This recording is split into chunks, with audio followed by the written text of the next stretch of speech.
Hello, welcome back. Today, we're exploring a comeback, multi-generational households. Why are more and more people choosing to live under one roof with 2, 3, or even 4 generations of their families? Well, think about it for a moment, and you can see how it could make great financial sense. Renting or buying a home, living expenses, childcare, eldercare, they are all getting more and more expensive. So maybe that's why multi-generational living is the fastest growing household type in the UK right now. But what does it take to make it work well for everyone? And if you think you might like to try it, what are the benefits and the challenges you should be ready for? Cost, space, boundaries, how is it all going to work? Let's find out. I think it was a good way to get to really know each other. And then the worst would probably be just not getting alone time. Obviously, being on my best behaviour for 18 months was tough. The proportion of under 35s living with their parents has grown significantly from 26% at the turn of the century to 39% in 2021-22. I'm Philippa Lamb. Before we begin, have you subscribed to the podcast yet? If not, click right now. You will never miss an episode. So we're talking about the ins and outs of multi-generational living. Here with me, I have Sam Bartley. He's a comedian, half of the comedy duo BAM Comedy, best known for their hit comedy song, Living With My Parents. So yes, he knows all about this. It's from first-hand experience, right, Sam? I do, yes, unfortunately. And so does Simi Kaur. She is Senior Social Media Manager at PensionBee. She has not only lived with her in-laws as a newlywed, she loved it so much she would happily do it again. Right, Simi? Yes, I would. But what about the facts and the figures? Molly Broom, you have not lived back home, have you, since you left university? Not some time. But you have dug into this subject because you've got a lot of insight here. She's a senior economist at the Resolution Foundation. And you co-authored that annual report on intergenerational living in the UK, right? Yeah, I did. Thanks very much for coming in, everyone. It's great to have you. Hi. Thank you, hello. Here is the usual disclaimer just before we start. Please remember, anything discussed on the podcast, it shouldn't be regarded as financial advice or legal advice. And when investing, your capital is at risk. Now, full disclosure, I am doing this right now. My son is back home with me after uni before he goes off to do his MA. I'm going to say I am mostly loving it because, he's a really good cook and he makes me laugh.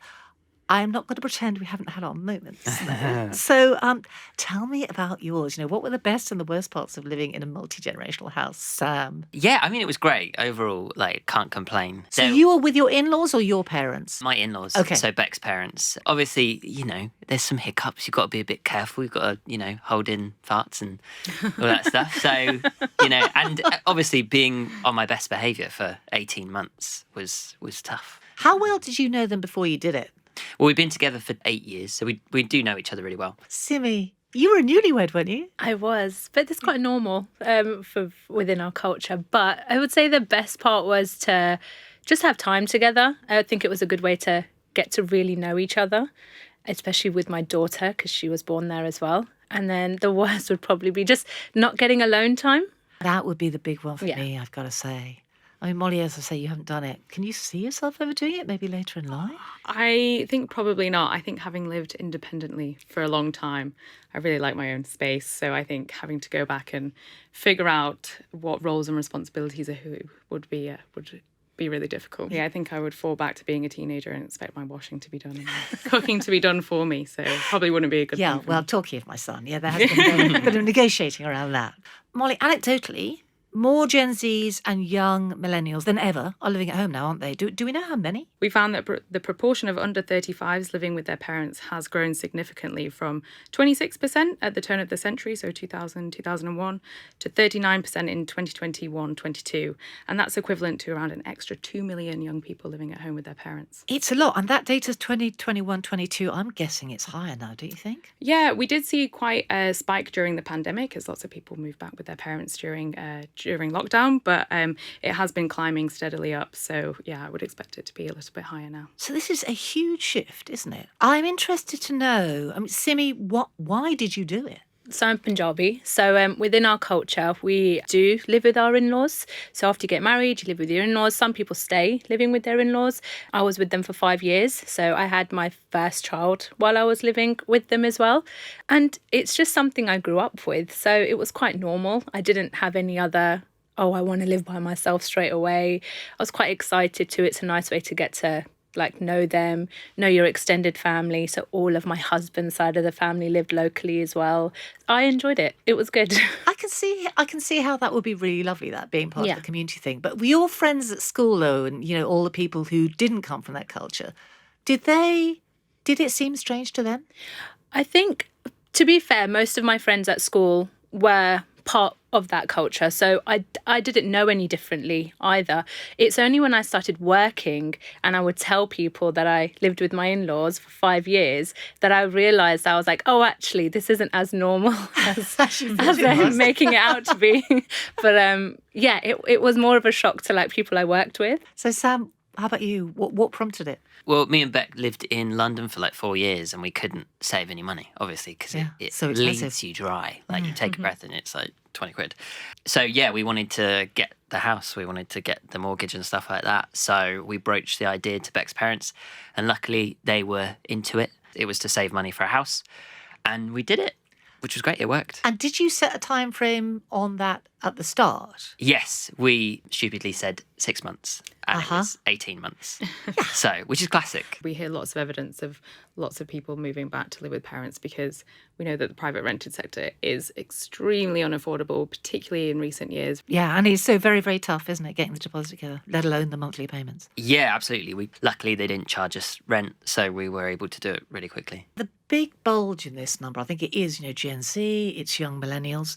But it's not just that, is it, Molly? Because there are people later in life, people going back because of childcare costs, people going back because they want to take on, or they have to take on, elder care responsibilities. So we're seeing those numbers growing too. Yeah, we're seeing that lots of people are relying on sort of grandparental care to help with childcare costs. We know it's really expensive to put your children into private childcare. So yeah, grandparents are playing a really important role particularly in helping particularly mothers move into employment. So yeah, lots of intergenerational support going both ways, I think. Yeah, I mean, Simi, could you see yourself doing it again? Yeah, for sure. I think it's a conversation I've had with my in-laws. So when we now live separately, my mother-in-law actually said, like, go and have your own time together. Like, it's nice to have your own space for a while. We had the conversation, and when they need us in the future, and if we're able to accommodate, like, in the house that we're living in, then yeah, happily, because that's what you do. You look after your parents. Yeah. And I wouldn't want them to live by themselves when they're older either. And I also want them to have time with, like, proper time with their grandchildren. And your kids are how old now? Currently, they're 6 and 3. And so the time is not that far away then, potentially, isn't it? No, it's not. And but it's nice as well because my husband, he was lucky enough to live near his grandparents, like, for most of his life. So they passed away when he was in his 30s, and he loved that time with them. I didn't have that time with my grandparents because my grandmother lived, like, everywhere. She kind of travelled around to live with her different daughters in different places. Nice. Yeah, it's a lovely life to have. But I envied that he had that time with his grandparents, and I'd really want that for my kids as well, with my parents and my in-laws as well. As you say, it was a perfectly natural thing for you to do. But Sam, I mean, not in your culture. So when you went and put this idea on the table, how did it go down well straight away? It did for them. I think we had more reservations than they did, I think, just because of, like, there is a stigma. Moving back with your parents, like, for some people, it's like, oh, you've failed. You've gone out to the big world and you've had to come back because you couldn't do it or something. Much less now. No, exactly. Yeah, we found that, absolutely. And, like, after posting that video, we had so many people in the comments saying, like, I'm living with my parents. My kids are with me. My grandkids are with me. And then we even had friends message us and be like, oh my God, me too. And we had no idea that they were also living with their parents. It's a whole community, isn't it? I think maybe this isn't so well known, actually. No. That actually, just how popular this is becoming. But I am interested to ask you about kind of how it worked on the ground, privacy, boundaries, who gets the bathroom first, all this stuff, I mean, how did you work all that out? Did you plan it, or did you just start and see how it went? We were quite lucky at Beck's parents. They've got 2 bathrooms, like, and they've got 2 reception rooms. So we we weren't fighting for the TV or anything like that. You know, it's not the biggest house, so you can Beck's parents would hear me wee in the morning, and they'd always comment and be like, "Oh wow, you hold it in the whole night." I was like, "Really? Do we need to be talking about my stream in the morning? Like, this is so just too much information between in-laws." Exactly. So you get a lot closer, and we basically became housemates rather than family members. Was that how it was with you, Simi? Yeah, we were quite lucky as well that my in-laws had an ensuite, and the main bathroom me and my husband kind of took over, so that wasn't too bad. And but we slowly started taking over the house a little bit once we had our little one. So we took over another room, and then the second reception room downstairs became ours and things like that. So it wasn't too bad, because even in the kitchen, my mother-in-law looked after the kitchen. I did cooking barely. It was all my mother-in-law.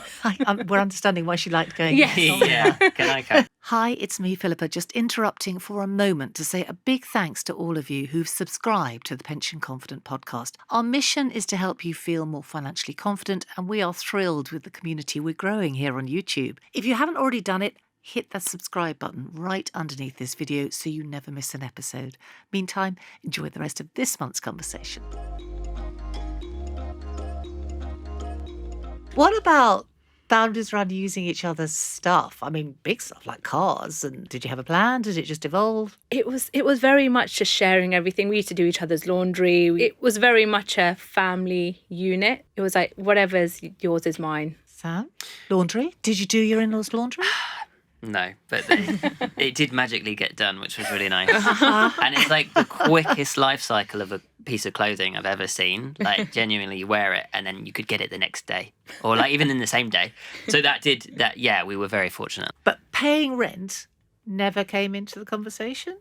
Yeah, no, for us it never kind of came up, but we, split bills and things like that. We'd do the shopping, and, you'd help anywhere that you would. So any household bills and things like that we would pick up, or 1 week my in-laws might do the shopping, 1 week we might do it, that sort of thing. So we tried to split as equally as we could, but there wasn't big financial burden in that sense anyway, because my in-laws had lived in that house for a really long time and it was pretty much mortgage free, right? So the costs weren't huge. Yeah, and your in-laws, they knew you were saving for a house or flat deposit. Exactly, so they wanted us to get out as quickly as possible. So, they didn't want to slow us down at all. But we had a very similar situation where, they're mortgage-free, so it was just bills, and we would, get a takeaway every so often. We didn't pay council tax because they said they were paying that anyway, and they just said they didn't want to make money off of us. So, Molly, thinking about kind of long-term financial consequences, still with this kind of Gen Z, young millennial generation, for the ones moving back in, what does the evidence say? Does it act as a springboard for them, which is kind of what you'd imagine, or does it hold them back? Well, I think this is a really interesting question. And for many young people, living at home is a deliberate, positive decision because they've got strong family connections, or they're trying to save for a deposit for their own house.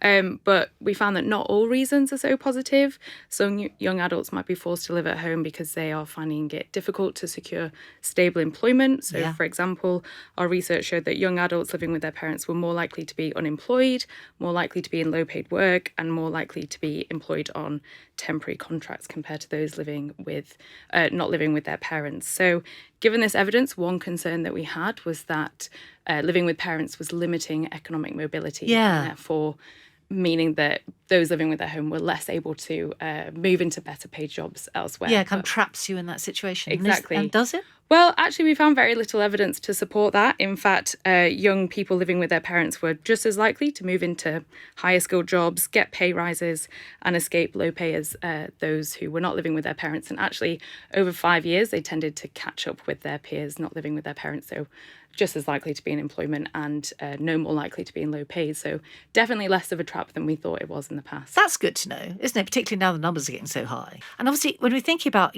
buying a first home like Sam was trying to do, I mean, the average age now, it's 34, is that right? Yes. I mean, we've done research on this topic, and we've seen that, home ownership is less attainable than it was in the past because we've seen decades of house price growth outstripping earnings growth. And we estimate that it would actually take a typical young family 14 years to save for a deposit today, up from 8 years in the mid-1990s. So 14 years. yes, really challenging situation to be in. Do you think you would ever have been able to do it, Sam, if you hadn't made this move? No, definitely not. Definitely not. In our research, we look at the differences between generations, and we find that at age 30, 50% of baby boomers owned their own home, but the equivalent figure for millennials at age 30 was less than a third. So really stark differences between generations.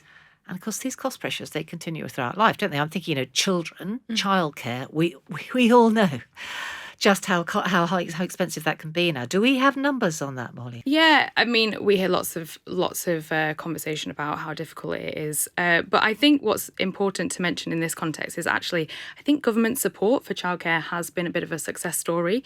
So as more mothers have moved into work, we found that spending on childcare among families with children under the age of 5 rose really sharply from 9% of disposable income in 2001 to 16% in 2016. But partly thanks to that expansion of free childcare hours in 2017, spending on childcare has actually fallen back again to 11% of disposable income in 2019. So I think government policy has been successful in limiting that rising cost, which has not been the case in other areas such as adult social care, for example. If we're thinking about young families moving back home, you can really see how that could be a very, very significant cost saving. If your parents or grandparents are in a position to help out. I mean, is that something that you had ever thought about, Sam? Yeah, I would do it if we had kids. I'm still a kid, so I couldn't have kids. I mean, I'm intrigued in how many grandparents actually want to do this now, because we have this idea in our heads, don't we, that our parents will love the idea of looking after our children. But of course, we're all having kids later.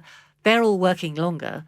And so at that point, grandparents can be quite old by the time a first grandchild comes along, or still working.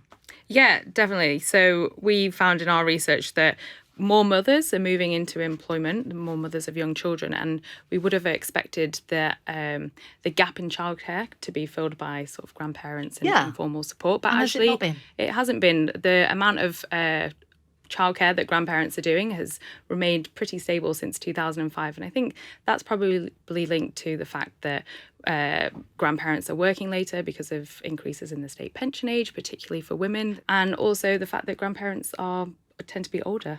So that's linked to ill health, and also therefore they might be in a situation where they're less able to provide support to sort of young children. Or geographically distant, because you don't necessarily live handily, unlike Simi, handily close to all your in-laws. So yeah, that's amazing. 20 years, it hasn't gone up. Yeah, exactly. Moving further on through life, obviously we're an ageing population, as we've said. What about the implications for multi-generational households there? Because elder care and loneliness, I mean, they're really huge issues, aren't they? There must be a role for families coming together maybe later in life too. It's really important to look after the older generation, because I've seen it since I was a child, and I like the thought of them not being by themselves when they're older as well. I would hate the thought of them just living by themselves. Yeah.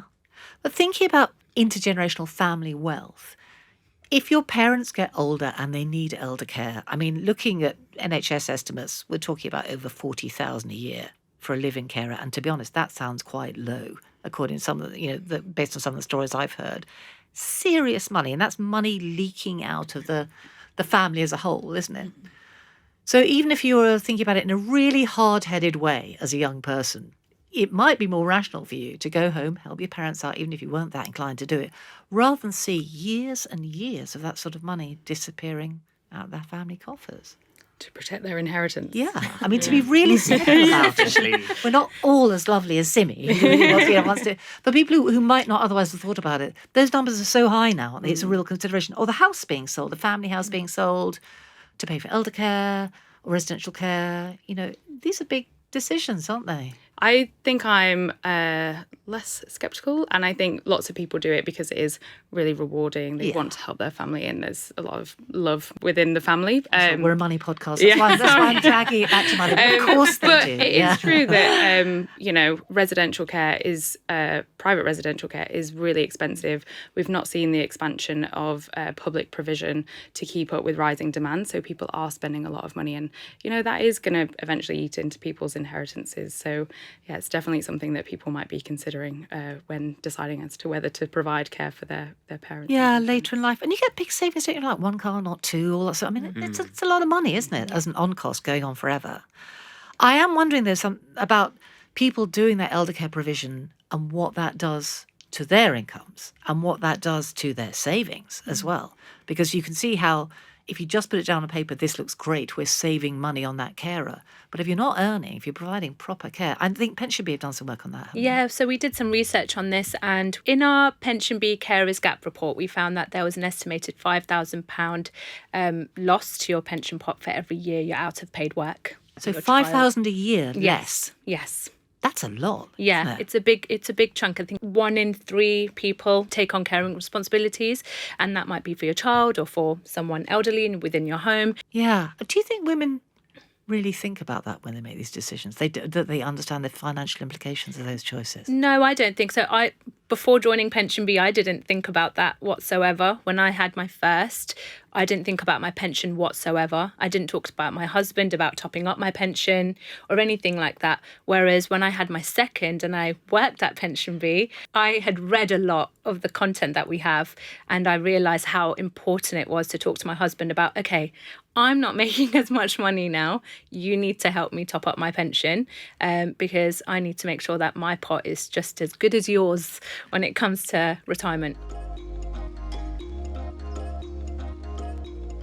And if people are listening to this and they're thinking, yeah, maybe I could do this. And I suppose it's mostly going to be young people, but it might not be. It might be people living in straitened circumstances in a house that they're not happy with. And they're looking at their parents' house and thinking, why aren't we all living together? Now there's 6 of us or 8 of us or whatever, why aren't we doing this? Or we could both sell and we could buy something new. If they're thinking of doing that, I think we'd like to equip them with some stories from you two about the good and the bad. So come on, share with the group. Sam, tell me your worst and your best. Well, actually, it's the worst we're really interested in. I'm totally honest. The juicy bits. I would say if you are living with your in-laws, it's really challenging to know which side to be on. Like if there's arguments, because, people like your partner might regress like Beck did. And there might be arguments. I would say just stay out of it. So basically, Beck returning to her teenage years because she was living under her parents' roof, like Molly said she feared could happen. Exactly, arguing about, who's drunk my milk and stuff like that. I'd say if you're in the middle, just, stay out of it. If you're the partner. Because it's more complicated than flatmates, isn't it? It is not the same. And we've all been there with flatmates and arguing about, who ate my yogurt. Yeah, the stakes are much higher. People falling out, but they are, aren't they? Because it's long term, it's forever. Exactly. You want to be in your wife's good books and you want to be in your in-laws' good book. So many of us are working hybrid or completely remote. Yeah. And you were doing that, weren't you? We were, we were both working from home, making videos for brands and stuff like that. Beck's mum was also working from home. She's like a part-time counsellor. So there was a little bit of... It was tricky, like who gets the time. We're not going to be screaming and making funny videos while there's a serious counselling session downstairs.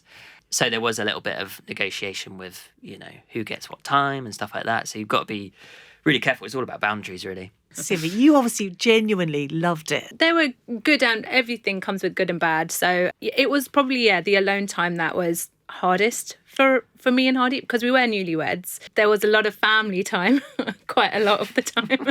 Yeah, and with kids in the mix, there must be all that stuff around. Obviously, those of us who've already had kids, we think we know best about childcare. Quite tricky to be perhaps quite as determined about how you do things as you might want to be. What was tough for us is with my first, we were trying to sleep train her, and we were told to just let her cry for a little bit. So it was like a minute. 30 seconds. And we started to do that process, and I was so worried about Like, I knew that my in-laws were obviously just going to be like, no, don't let her cry. Like, you know, just the normal. So I literally waited for a weekend when they were away to sleep train my daughter. And she slept after that. So I was like, it was all for good. So it's fine. Okay, that's impressive. I did not sleep train my son in a weekend, I'm going to say. She was particularly good. My second, not so much. It took her a lot longer. But we were living on our own then, so it was a bit easier. But like, my in-laws are really good in the fact that there was like a spare room that they let us make our own, and you know, they really adapted the upstairs for us. They made us a walk-in wardrobe and stuff like that. Nice. Okay. Wow. I think we all want to move in with Cindy's family. Yeah, they were really Sounds great. accommodating. They tried really hard to make it our space. But yeah, there's always going to be ups and downs with everything. Yeah. I mean, it makes me wonder if we're thinking about the kind of later life, you know, when you're doing it for reasons of, you know, helping out with childcare or elder care, whether it might not generally be better. Obviously, there are tax implications to this, but if everyone sells what they've got and then you buy somewhere new and you kind of do this like family commune idea, but in a new home that doesn't actually as such belong to anyone. Yeah. Yeah, ideally, that's what we would love to do. My ideal situation would be a family compound, but I don't have the acres of land to live on. I would happily live with everyone. I'm not sure if my like sister-in-laws and everyone else would be as excited, but that would be like my dream. Just a pool in the middle, just happy days. That would be my worst nightmare. Well, I guess it's an individual decision for everyone, but you know, it's been great to hear about your experiences. Thank you very much. Oh no, thank you. If you're enjoying the series, please do rate and review us. It really helps us reach more listeners like you. And if you've missed an episode, do not worry. You can catch up anytime on any podcast app, YouTube, or of course, if you're a PensionBee customer, in the app. We'll be taking a short break in August, but keep an eye on our feed because we'll be sharing lots of bonus content over the summer to help you build financial confidence. We'll be going back to school in September with a brand new episode on whether parents should financially support kids going to university, and if they do, how they might go about it. Just a final reminder, anything discussed on the podcast shouldn't be regarded as financial advice or legal advice, and when investing, your capital is at risk. Thanks for being with us. We'll see you next time.